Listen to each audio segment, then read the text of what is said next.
This episode of the Better 2 podcast is brought to you by Kitty Mystic and DM Needham, author of My Days with the Dark Muse, as well as Love is Worth Waiting For. Hi, gang. Donna here. Thanks for tuning in to the Better 2 podcast. Today's guest is Melanie Mitchell. Melanie calls herself the accidental entrepreneur. She tells us of a story where there was a time in her life when she was working as a recruiter. And she decided that she wanted to change a pace. So she decided to help a friend. Well, things didn't work out necessarily as they should have. And she takes us on that journey. So tune in. Hi, Melanie. How are you doing today? I'm good. Thanks for having me. You're welcome. So we're just going to cut to the chase with your story. You were working for somebody, a friend, and you were working in staffing and recruiting, which I did do that for a brief time, and that was not a great fit.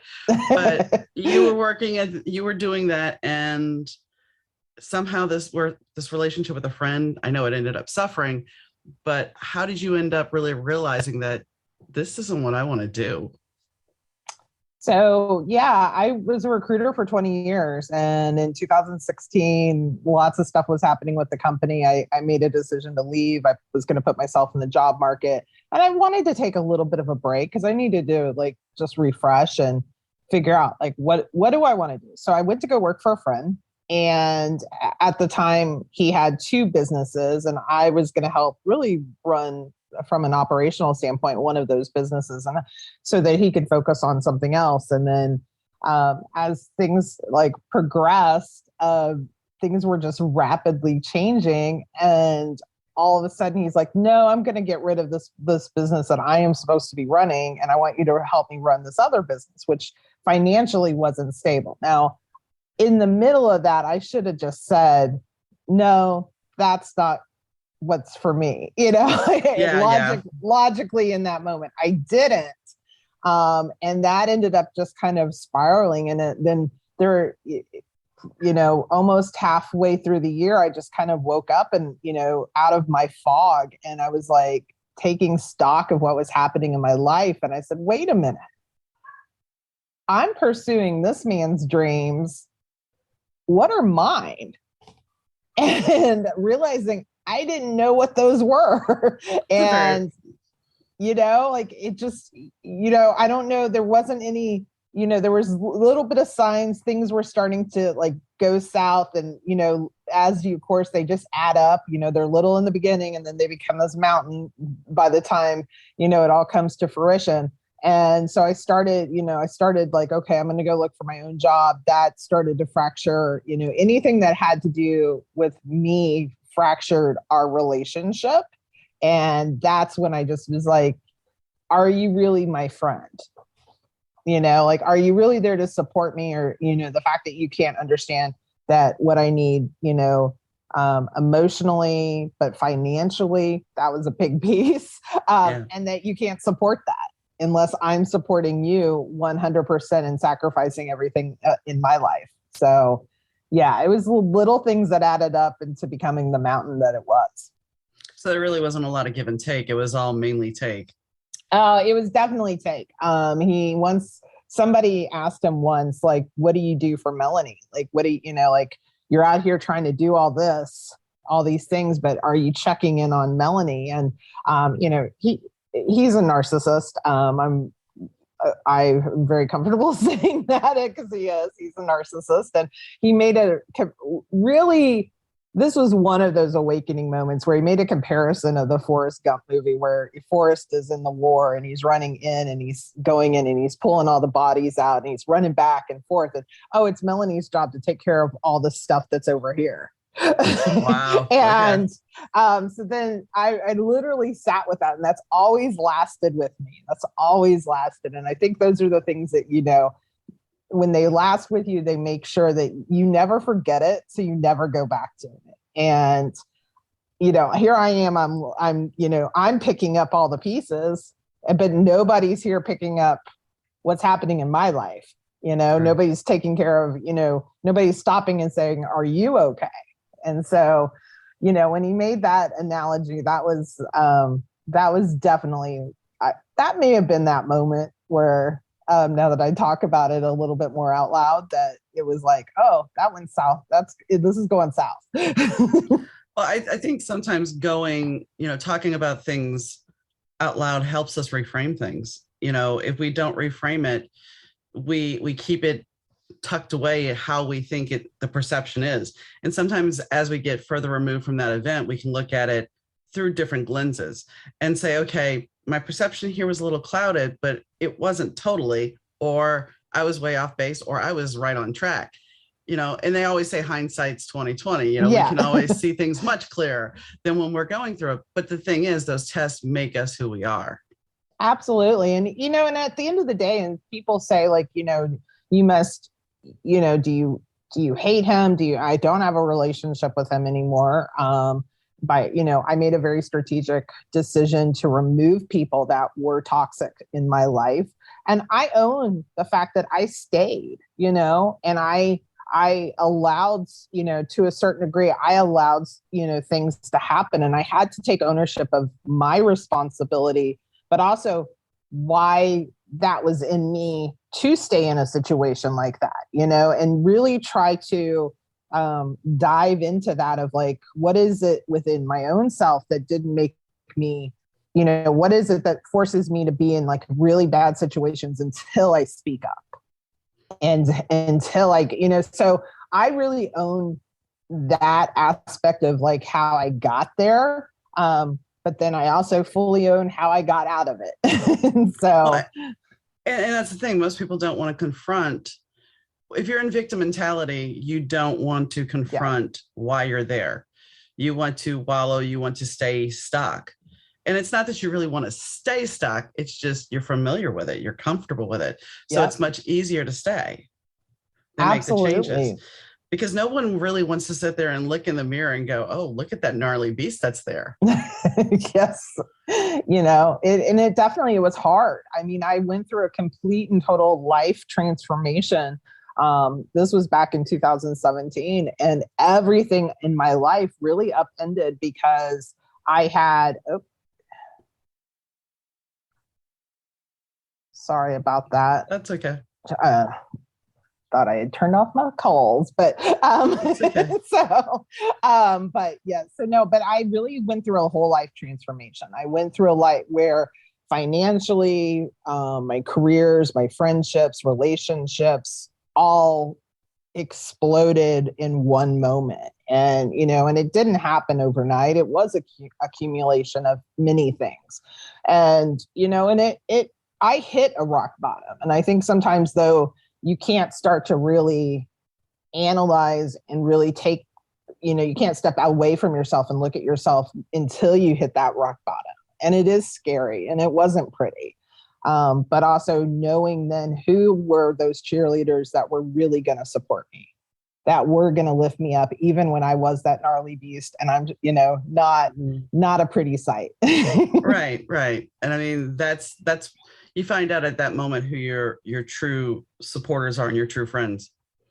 Absolutely. And, and I was very conscious of tightening that circle. So it wasn't just, it wasn't this large group of friends that I didn't really need that large group of friends. I just needed, a handful of people that were true, that, that they walked the talk that they spoke, and, that they really were that they were going to be there for me in the good and the bad. I think that's something that we miss teaching kids and miss learning as kids, because we're all striving to be part of the popular crowd. We all want that large group of friends, but the truth of the matter is that large group of friends really is not truly your friends. I mean, we see it with social media now, but the fact is you have a core group of friends that are not your yes men. They're not going to sit there and go attaboy all the time. They're going to turn around and look at you and point out your flaws. They're going to point out your truths. They're going to cheerlead you on, but they're also going to have your back when you're down. Yeah. And they're also going to be your truth teller, because you can be surrounded by a ton of people, but if they're always telling you yes, or what you want to hear because they think they're going to get something from you, then they're not really your friend. No, and oftentimes too, like, it was just an interesting experience having, going through this later in adulthood, and really, and because everything else had been very career, I had been on a very consistent career track. And it got by one person, very much derailed from where I had been. Now there's some great things that came from that. And so for that, I am appreciative, because for whatever reasons, we do go on the journeys that we do. And, so sometimes it's good to, also, in a sense, be grateful that I did go on that journey, but also I had to learn to forgive myself first and foremost, and forgive myself for making mistakes that logically I knew, again, hindsight's, I mean, we'd all be rich if we had, True. Very true. Very true. If hindsight paid, we'd all be millionaires. So, very true. But, forgiving myself was also a big component of that, and allowing myself that forgiveness for making mistakes and knowing that it was going to, and that it would be okay. That's one of the hardest lessons any of us need to learn, is to forgive ourselves, because we hold ourselves, no matter what critics on the outside world say to you, you internally, maybe not let the world know, but internally you hold yourself to a much higher standard than everybody else. Absolutely. And I am my worst critic, and I am, and I do hold myself, if I can't achieve, if I feel like I've let myself down, then I will carry that weight. I'll carry that weight for a long time. So, until it just gets too heavy to carry anymore. So yeah, forgiving myself was a big, crucial factor of just moving on and being able to reframe where I wanted my own life to go. So when you left, this job that he had you doing, was it still part of staffing and recruiting, or was it something totally? No, it was totally different. It was, he had a social media marketing firm, and then also he was running a nonprofit. So, which I have some nonprofit experience, that's where actually I got my career started, was in nonprofit and doing special events and fundraising. And so staffing was actually kind of a whole new thing for me, that I built this career, when my first job, I had no experience in it. And I honestly was like, I'll take that job, and if it doesn't work out, I'll look for something else. It was, over 20 years ago. So, no, I get it. I get it. When you're younger, and, you're like, I can get something else. It's okay. Yeah. So it was different in a lot of ways, but, at the end of the day, it was also supposed to use my strengths, because I had been running $1 million branch prior. I was from an operational standpoint, I was responsible for staffing, my own staff, my own budget, my own forecasting. So, I had all of that experience, but, I learned, but it really, you have to be very wise in terms of who you decide to partner with, whether it's family or close friends, and make sure that you can actually have a reciprocal working relationship. It can't constantly be, you can't just be the one that gives constantly, and then, the other person just constantly takes. And another thing people need to be aware of too is, okay, so you're joining a startup company. That's awesome. That's great. But you have to be careful. I remember when I first moved up here, it was the second time I moved up here. The first job I took was for a staffing company. They were going to teach people how to train their telemarketers and help for phone sales. So I have very little background in this. I have a background in communication. So I get the job, but it was me doing the cold calling and going out to interview these people. I don't have, I interviewed people at Chuck E. Cheese when I was assistant manager. This does not qualify me. I worked as a telemarketer one time in my life. This does not make me a qualified candidate, but they were hungry. I needed a job. So here we go. So I go out to these companies, and I would, interview people, and that was fine. And then this is where it gets really weird. So I'm in the office, and I'm looking through lists and everything. And the landlord comes in and knocks on the door. He knocks on the door, and he comes in, and I'm like, yes. And he goes, yeah, tell your boss if I don't have the rent check by the end of the week, I'm going to close the office. I'm going to kick you guys out. Okay. So, panic is there, but I'm fine. And I had gone to this one company 2 or 3 times already. So my boss comes back and I tell my boss, what the landlord said. And so he's like, well, you need to go to this company in the city. I'm like, okay, fine.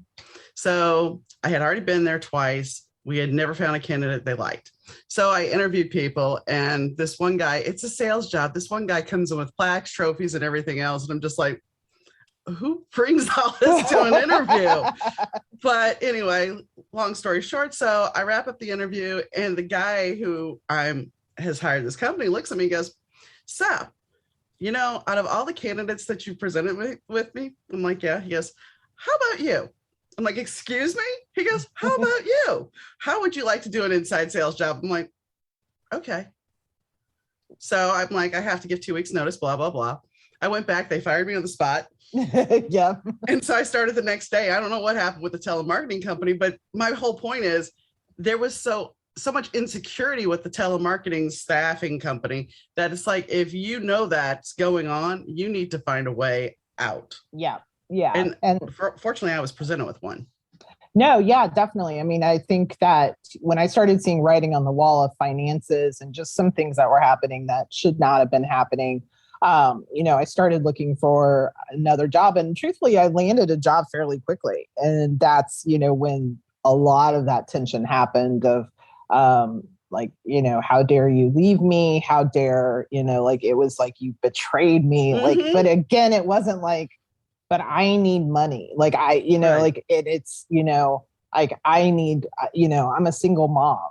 I have a teenage daughter at home, I need to be I have to be a responsible adult. And, and there's things, of course, that from taking that opportunity and going through that process, but it was getting me back into a space that I was, definitely it was back into recruiting and staffing. And, but also from that standpoint, when somebody doesn't understand your your reasons for making certain decisions, when it should be pretty evident, it's like, now that was a time where it's all becoming crystal clear, and, putting those wheels in motion and really just making that happen was, the start of, the big start of it, because I was like, I don't know, like I would be, I maybe would be sad, or, I could definitely say disappointed if the shoe was on the other foot, but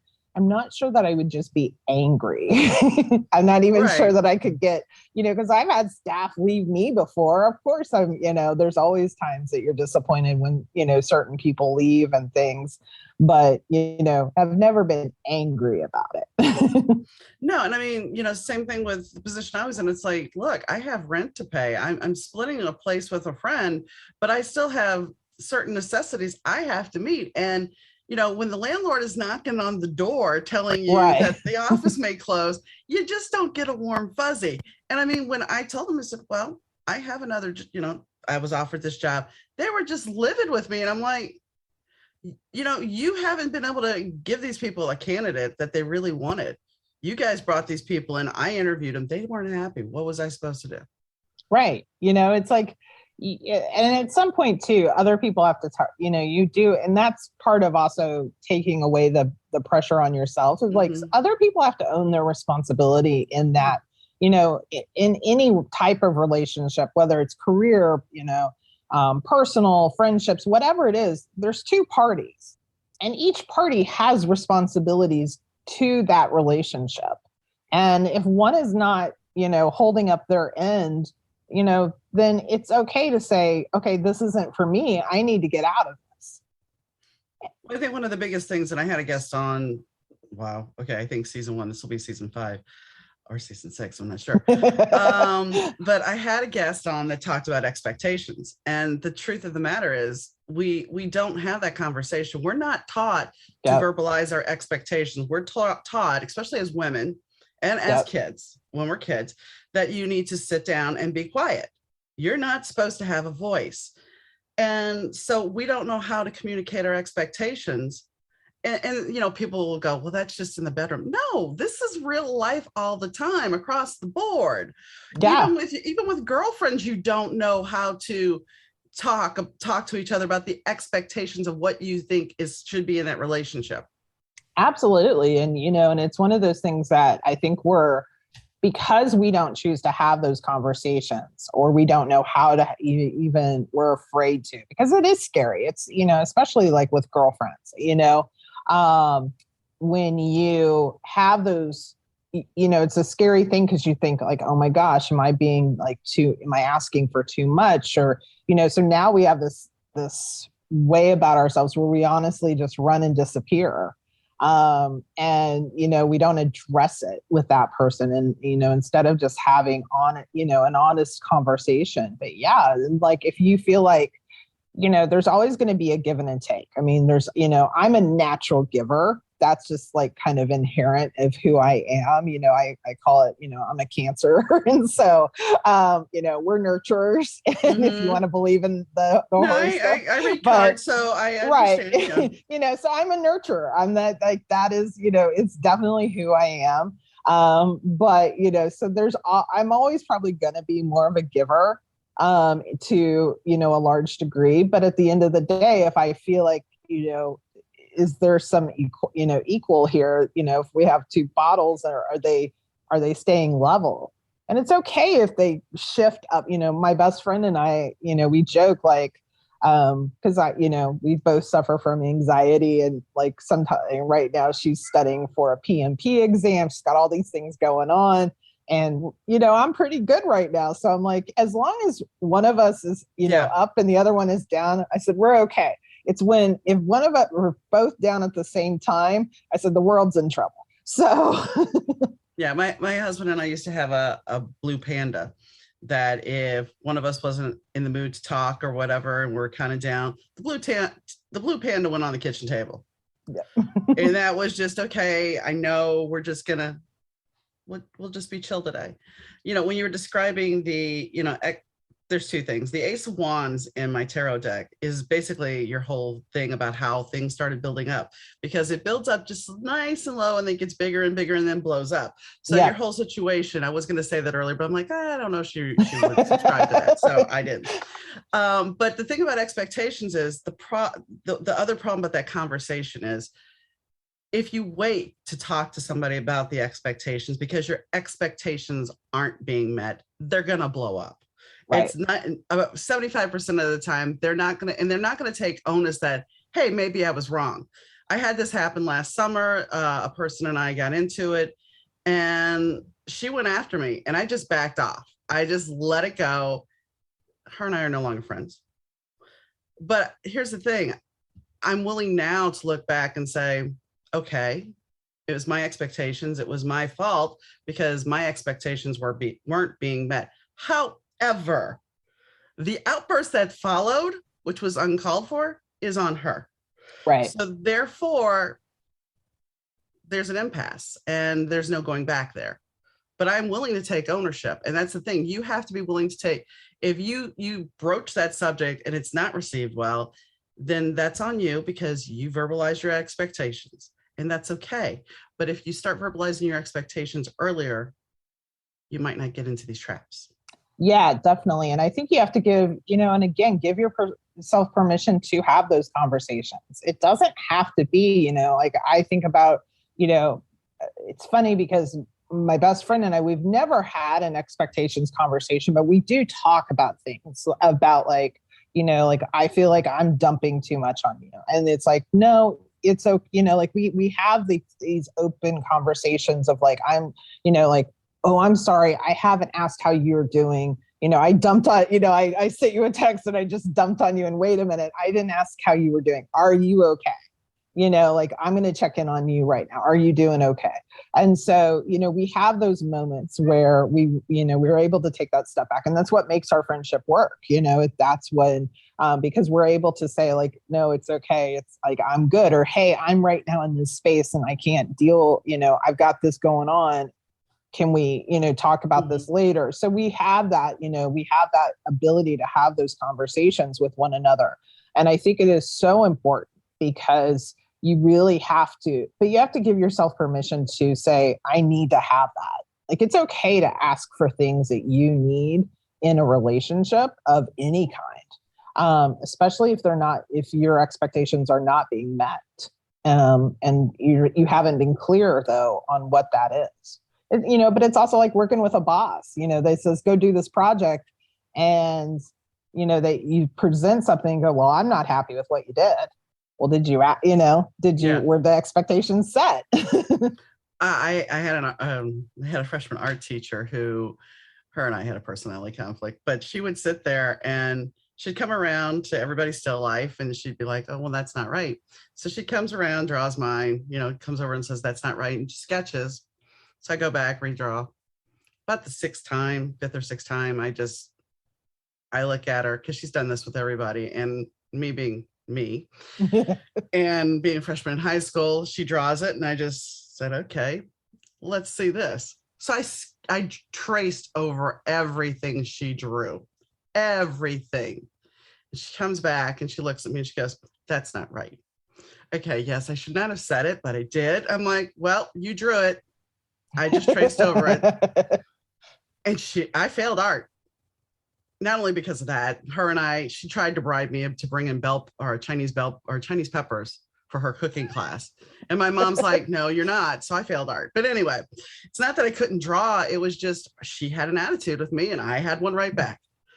And there was no way those expectations were ever going to be met. Right. Just by the description of that still life, no matter what I drew, and art is subjective. Art is through the eyes of the beholder. So, I mean, I know there's certain forms and everything, but it's still never going to be exactly like everybody else's.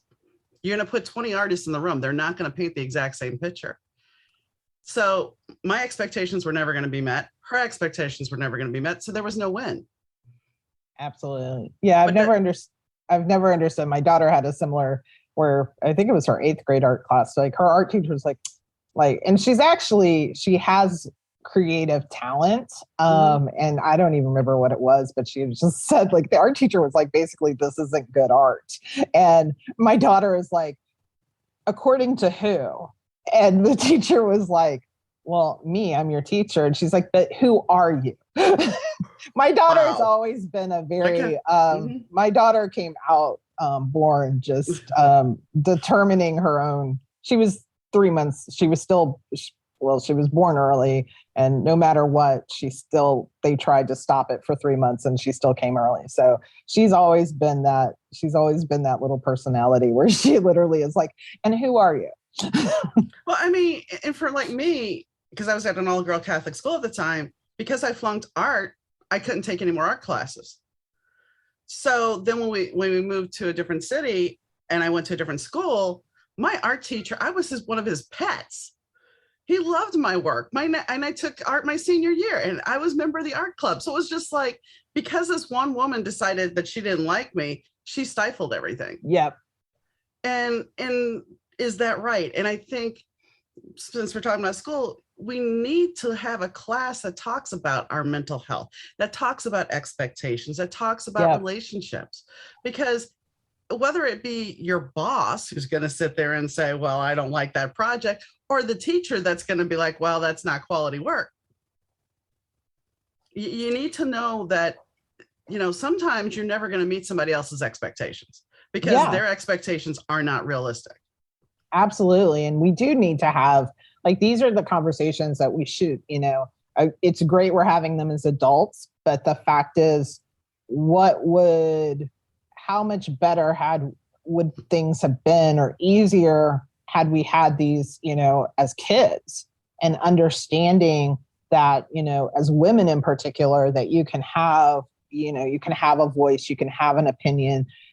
You don't have to just accept what you're told to do and how to do it, and that, sometimes, no, you're not gonna be everybody's cup of tea, and that, that's not gonna be a win-win, there's no win in that situation. No matter what you did, you were never gonna win that woman over. Right. And so, and the same goes though for our relationships now, is like sometimes you're just gonna hit an impasse. And you have to be able to say, okay, this is one of those times that no matter how much I'm trying or what I'm doing, this isn't working. And I need to step back and I need to step away. Yeah. And be okay with it, and be okay with that. Because as women, we try to fix things. Oh yeah. Yeah. We're going to fix it. We're going to make it Yeah. all better. Yeah. Yeah. And I mean, it's like we work hard. We try to make this person better. We try to appease this person. We try to, you know, we try to fix things like you said. I mean, I've talked about in the past, my husband was legally blind, so he could still see, but he couldn't see out of one eye completely, and he had very poor vision in the other, and he couldn't see lasers. But yet my husband wanted a chop cut miter saw because he had this plan to redo the pantry. Now, I know most likely people are like, why would you let a blind guy fool with a saw? Well, here's the truth of the matter. He never used it. It's brand new. It's sitting in the garage, and I will sell it eventually. But it's just one of those things where it's like, I did it when he's like, can we get it? It was kind of like, okay, to appease him, the part that wants to please, that we're taught that as women, we're supposed to please, said, okay, you can get it. I figured most likely I would have ended up cutting because he wouldn't have done it, but it was all about pleasing him. Yeah. And you know, and it's okay to do that every so often, but it's when you develop the cycle of that's all you do. Well, for him at the time, he was terminally ill.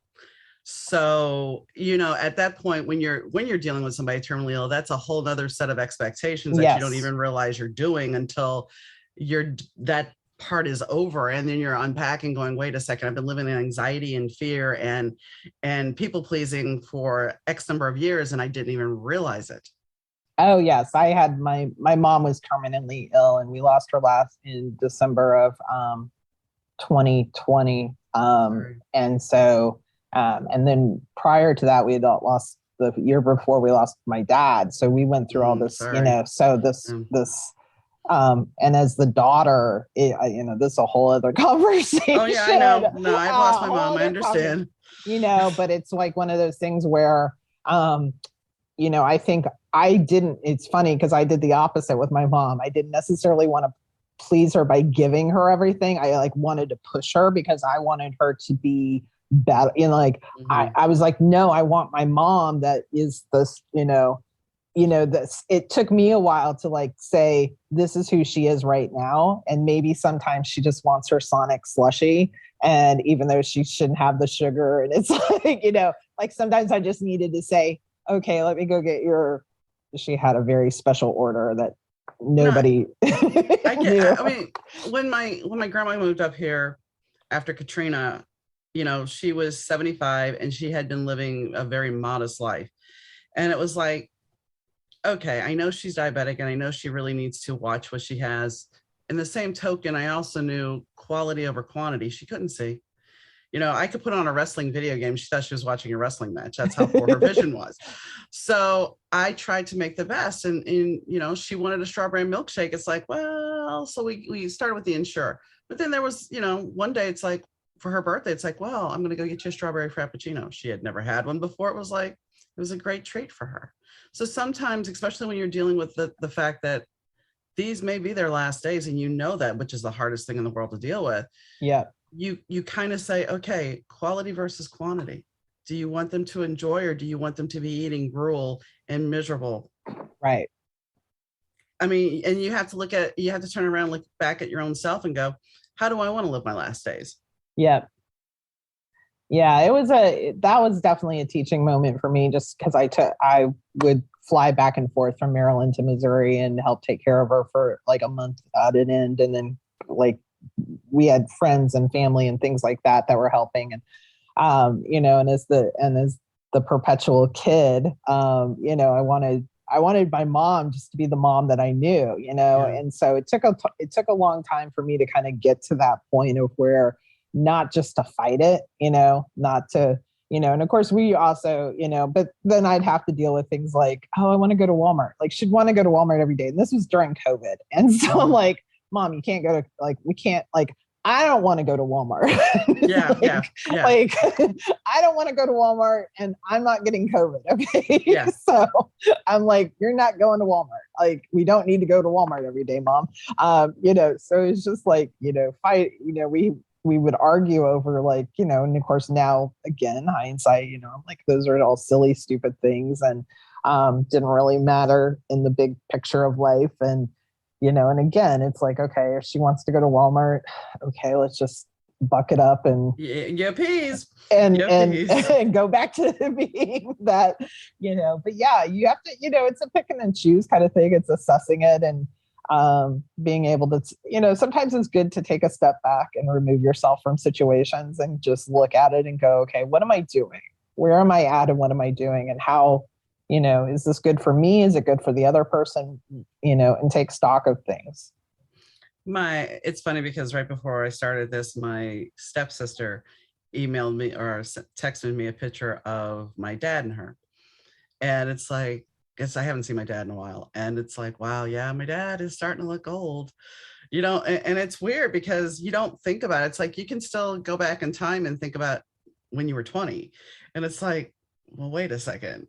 And I remember when him, and like you're saying, I want my mom being younger. I want her being, you know, healthy. Yeah. And it's like all of a sudden this switch flips and you're starting to see them in a different light. Yeah. It is. It's a hard transition as a kid, you know. I mean, I'm going to be 49 in July, and you know, I mean, I'm still like, oh, I'm the kid, and I'm still, you know, I'm her oldest, and I'm still the kid, you know, and you know, like, you know, so it is hard. It's hard to. It's a hard transition when you start seeing that your parents transitioning. You know, as they get older and not able to do the things that they were once able to do. And you're like, oh, wait a minute, you know? And so, yeah, it's you know, I mean, it's life and we have to deal with it. There's not a lot of other options there, but. For me, it was kind of strokes. My mom died when I was 22 or 23. And when she died, it's like, okay, that went through the whole trauma and losing somebody when you're younger. There was a whole thing to unpack there. So I didn't watch her age. And it's like when I hit 41, because that was her age, it was kind of like, okay, so I'm the same age as her. When I hit 42, I'm like, I outlived her. But then I watched my grandmother age. So it was like, even though I didn't have my mom to watch. Right. And the thing I regret the most, and this is going to sound bad, I guess, is I didn't look at my mom's health history. I was too young. I didn't think, hey, you really want to write down what she had, because that way it's all documented for you because, you know, your genes, it's in your DNA. Right. Yeah. You don't think about those things. You're just like, okay. You don't think. No, you don't. I mean, it's, you know, I was very fortunate. I came from you know, my mom's side of the family, like all the women, my great aunt lived to be 100. My grandmother lived to be 99. So death for me prior to these last couple of years was always kind of, you know, it was always, I rationalized it because they had so much in their life that I was like, it's okay because they'd reached this pinnacle of sorts. And so that, you know, so I didn't really have to deal with death in a lot of ways. And, you know, but then, you know, losing my father, he was my stepfather, but he was much older than my mom. You know, we knew that day would come, but he was so much like nobody would have ever known his age. Nobody ever, you know, guessed his age right. You know, he was always active. So seeing that happen, you know, and then it like hit back to back with my mom, and my mom was only 67. So I've had that same thought. I've like literally like, oh, I'm going to be 49. Like, how old will my kids be when I'm 67? Like, you know, like, you know, like I've done this math and, you know, I've thought about this and okay, what, you know, and of course I don't know what life holds, but yeah, you know, and then of course I went on the whole, you know, medical journey of like, okay, I have to get the colonoscopy. I have to do, you know, I have to do all these things. And, you know, whereas my sister is the opposite, where she hasn't done all these, and, you know, and I'm like, nope, got to get the appointment. It's the whole right. And I'm like, I'm just dealing with it now. Yeah. Well, I mean, you know, when you think back, and I'm sure you remember this, your aunts, your mom with her friends or whatever, and they're all talking about their health issues, and you're just sitting there going, don't you have something better to talk about? And then now you're like, wait a second, you're having a conversation with your friends about health. And it's like, I know. Well, my shoulder was acting up yesterday, and I was telling my best friend, I was like, I did work out. And she's like, well, what did you do? And I was like, I did shoulder presses. And she's like, well, that's why your shoulder hurts, you idiot. And I'm like, I don't know. This feels worse. Somehow that connection that we are no longer in our 20s does not compute. It's like, I remember my father-in-law wanted to move. He was giving us a table. And we're like, okay, well, we'll come pick it up. And he had keys to the house at the time. And we come in and the table and chairs is in the living room where, we can move it wherever. The man was in his 80s. By himself, he moved the table and the chairs. I'm like, is your dad trying to check out? Because that's a heart attack waiting to happen. Right. Yeah. And I mean, he even told us, he got up on the roof of his house. He had a single story house, a ranch. And he got up on the roof and he forgot how to get down. It took him a while to remember how to get down because it just wasn't there. And it's not that he knew that it wasn't that he couldn't use a ladder. It was just, there was the intimidation fear factor that brought in. Yeah. And well, I mean, fear is the other big factor that, oftentimes why we choose not to do things or if you are fearless, you maybe do too many crazy things and then have the other aspect of regret.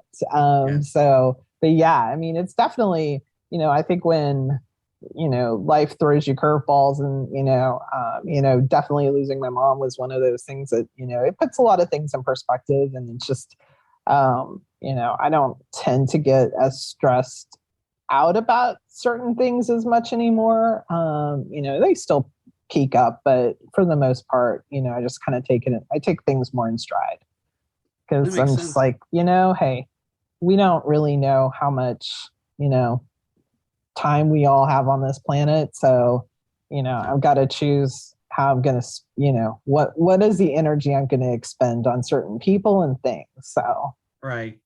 So you call yourself the accidental entrepreneur, which is way off topic. We're just talking about it. So let's switch gears. And why do you call yourself that? It goes back to that first story back in 2017. So I was taking a coaching course at the time. I really, honestly, I wasn't going to become a career coach. That wasn't my intention. I took it and I was like, oh, we'll see. I wasn't even going to use it. I don't, if I was offered to the course and I was like, sure, I'll take it. And so I took it and then, I was still working in recruiting. But because of the financial situation I had been in, I was in desperate need of money. I mean, there's nothing like glamorous about like, oh, how, like some inspirational moment. I literally was like, okay, I know I could do somebody's resume. So why not use this as a way to earn some extra cash? And seriously just started as just writing resumes, helping people with their resumes. That was all it was ever going to be. Like, I didn't have this like plan of like this vision of like, oh, I'm going to have this company or I'm going to have my own practice and I'm going to do all these amazing things. Mm-hmm. Nothing like that. And then it just slowly started to grow. And then I had a client that said, well, could you help me, prepare me for the interview? And I said, sure. Because that's something I actually loved doing when I was a recruiter. And I said, okay. And they're like, how much do you charge? And I'm like, I don't know. Yeah, that's always the question when somebody says, how much do you charge to do that? I don't know. I'm like, I don't know. And so then it started from that. And then it just slowly started to grow. And then by 2018, by June of 2018, I had already been doing it full time. I was working full time for a company in DC, handling all of their corporate recruiting. And then I was doing this, literally, it was in any break I had, I'd get home, I would work on that. And it just grew and created this ability for me to do it full time by that summer. And within a year, basically, pretty much within a year. So, and then that's where that came from. And so now I'm on this entrepreneurial journey that I was not, I had no intention of ever being on. Like, that was not the plan. So, which is taught me a lot of lessons. And, it's, there's good and there's bad in it, but that's with anything that you do in life. And so, yeah, that's why I call myself the accidental entrepreneur, because it was completely by accident. It was not intended. Sometimes the best things in life happen that way. Yeah. I did something because I knew I could, I used the skill set I had and I could earn extra cash. And, I took that and it just slowly grew and people started recommending me to others. And, and I was really self-taught. I tell people all the time, because of the financial situation I was in, I didn't even have, like, some people say, oh, I worked on a shoestring budget. I'm like, I didn't even have a shoestring. Okay.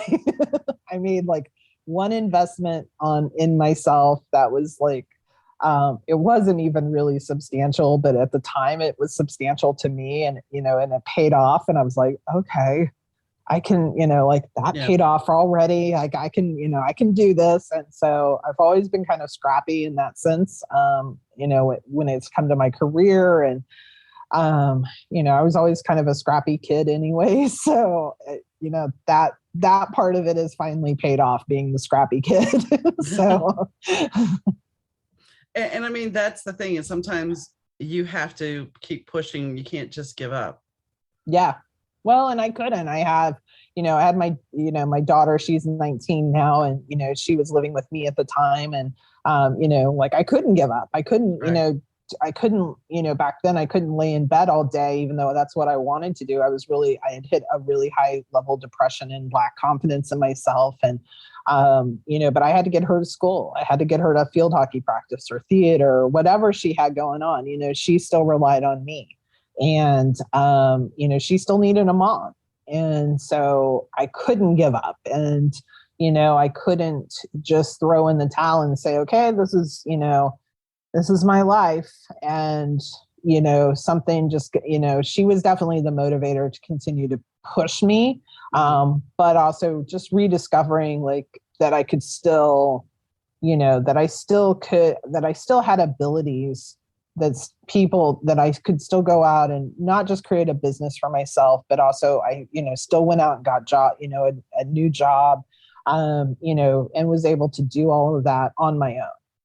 And so that I could still have that, because there came a time where I just didn't believe in myself anymore. And that happens to a lot of us. I mean, especially as we get older, and if we've lost a job or any kind of major life change, it's like we have to rediscover who we are. Yeah. And I really didn't know. I mean, I had poured so much into that relationship, that I really had lost a sense of who I was and what I wanted. I didn't know what I wanted, I had goals, but I wasn't really working towards them. And, now I'm very clear about the things that I want in my life and the things that I want to try to achieve, and working towards those, and getting an understanding of what I need to do to how to achieve them. And, right now, with everything being so uncertain, it's good to actually still be able to focus on your goals, because everything else in the world seems like it's crazy right now. Yeah. I mean, there's so much happening in this world right now. And, sometimes it's just, you sometimes, again, you have to take that step back sometimes and just say, okay, what do I need in this situation? What can I do? How can I, even how can I help? And how can I, what good can I put out in the world? And even if it may not touch a person, in another country or somewhere, what good can I do just to put it out in the world, and, to give back a little bit and to encourage somebody, because you just don't know what's happening on, the flip side, which is why I try to be very transparent. I'm transparent with my clients about, like, what my journey was. Like, hey, this isn't, I am not the glossy Instagram, like life of an entrepreneur, living the life, I'm like, no, this is real. This is, this is where I've come from. This is my struggles. And, and I'm, even for 5 years now, still slowly rebuilding a life, and of what I want it to look like now, though. So, but I'm in charge of that. Yeah. Yeah. Well, I'm glad that you found your way. I mean, it's important that you found your way, and it's important that you've shown your daughter that you can pick yourself up and keep going. Yeah, I mean, I always say I'm the luckiest mom. I have she has an older brother, and of course her, but I'm the luckiest mom that I got two humans that um, they would probably tell you they're raising me at this point. They're very old souls. And so, but yeah, I was given two human beings that could, that that I knew I could raise. So, and in many ways they do raise me. So, but yeah, I was given two extraordinary human beings in my life, and for that I'm ever grateful. And they'll it doesn't matter how old they get, they'll always be the reasons why I get up and do the things I do. So makes sense. So is there anything that we haven't talked about that you would like to cover? I mean, we've covered a lot. Usually do. Yeah, we dove into some things I wasn't expecting. So no, I mean, the thing I always tell people is just, don't be afraid to have a voice, to speak up for yourself, and to pursue your dreams and pursue your goals. That's kind of my biggest thing that I tell people all the time. So. Okay. Well, thank you, Melanie, for coming on the show. Thank you for having me. I greatly appreciate it. As always, Melanie and I had a conversation that went from her job to family to health to aging. And I think it's all things that we have talked about before, but it's a different perspective as always. I think sometimes when we think about our parents, we think about them as youngsters. We don't think about them as getting older. But the truth is, we're getting older just like they are. And if you're fortunate enough to still have them, then you should take some time with them when you can. And I think that we also don't take and look at our own expectations when we're dealing with a relationship. And that's something that all of us need to do. We need to, I'm not saying, because I had a conversation before on the show about, spontaneity in a relationship, but I think we do need to talk about our expectations and what we hope to get from this. If we're open and lay all our cards on the table, and yes, you have to hope that the other person is being truthful with you. If you're laying all the cards on the table, then people will know what you're expecting. People will understand that this is how I want this relationship to go. Now, it's not going to be cookie cutter. It's not going to be perfect, but at least they know where this is going. And that can take a little bit of pressure off, because if somebody sees you, I remember, here's a good example. Somebody I knew once talked, we both like the same guy. And she would say, I would never want him to see me without makeup. I will go to bed before he does with full makeup on. I'll get up, take it off. And then in the morning, I'll get up before he does and put it back on. And I thought, why would you do that? If you really love this person and they love you, they need to see the real you. So when you're looking at expectations, and that's kind of happens when we're dating, we put on this facade that, I don't want to eat, I don't want to do this. But the whole fact is, if we want to be in a relationship with somebody, we have to show them the real you, the real self. Because if you don't, how are you going to have a real relationship? The one gift I will say that my husband and I had was we started off as friends. There wasn't that expectation. Granted, the first time he saw me, I was all dolled up and he said that I was out of his league, but we started off as friends and I didn't put any onus on that. We knew how to communicate. We knew how to talk, and that made it easy. So put your expectations out there. Be honest about who you are, what you want in your life. Because if you're going to get in a relationship, whether it be a business partnership, a friendship, whatever, and this really doesn't align with you, you're going to know. So on that note, I hope you have a wonderful day, but I got some business to take care of first. So if you have a question and comment, or you want to be a guest on the podcast, please drop me a line at Donna, DAUNA, at better2podcast.com. That's Donna at better2podcast.com. If you missed an episode, you can catch it at better2podcast.com as well. And all our social media links are there. I hope you enjoyed today's show. And our sound and audio is done by Rich Zai of Third Ear Audio Productions. The show has been presented to you in sponsorship with Kitty Mystic and dmneedham.com, which is me. And if you want to check out any of my books, you can do so. There's also the links to my other show on the DM Needham website, which there is the B2 soundtrack of our live show, as well as the B2D2 podcast. So I hope you check them out, and I'll catch you next time, guys. Bye.